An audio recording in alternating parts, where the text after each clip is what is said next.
So it looks like there's a specific thing within the iPhone 16s that if Apple actually ends up implementing and kind of changing, it could actually cause, in my opinion, some of the more interesting things that Apple's going to be bringing with this particular iPhone. And it could actually end up maybe causing some issues if their main focus is this particular change. So we all know that Apple has been stating a bunch of things about AI. Apple stated that this particular year they're going to be bringing a lot of changes within AI in general for their particular iPhones. But they said they're going to make some announcements, I think mid this year, so around WWDC. I have a fear. If we've kind of taken a look at every single iPhone that Apple, has ever made, it seems like they're like 2 years behind when their features are supposed to be coming around. I've noticed that. I feel like whenever the competition creates something, the iPhones kind of follow suit a couple of years later. We look at like 120 hertz displays that came out early 2020 on Samsung's. 90 hertz panels came out in 2019 with the OnePlus 7 Pro. Not debuted, but they kind of became a little bit more popular. iPhones didn't even get it till 2021, end of 2021. So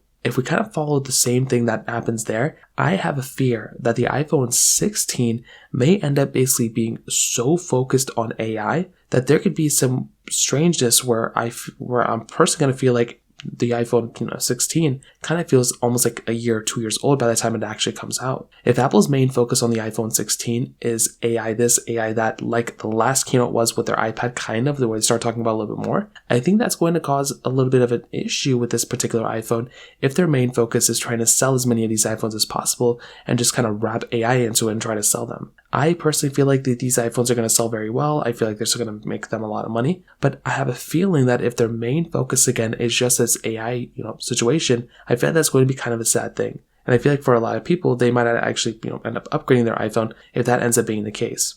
I also think on top of that, when you take a look at like something like the iPhones, in general that are about to be coming out, like the 17s and 18s, those are looking to be like bigger upgrades as far as we can tell than the iPhone 16 as well. So that might be another thing we're going to look at and be like, well, why would you want to go ahead and buy the iPhone 16s when the rumors of the 17s are going to be better? Personally, I don't like doing the comparison game like that because I feel like it's an endless road. But that could be another thing that the average consumer may actually look at and be like, hey, why would I go and buy this phone in general at that point? So I think in some ways, if Apple goes and focuses in that direction, which I hope they don't, then there's going to be some really weird stuff going on. And I feel like in a way, that particular iPhone, in a sense, it may actually end up being ruined as far as we can tell. So in terms of that kind of covers it up there. If you have any other thoughts or questions, please let me know in the comment section below. Hit the like button, that'll mean so much, but definitely hit that subscribe button. More importantly than everything else, I love every single one of you guys. Hopefully I'll catch you guys in the next video. Peace out till then.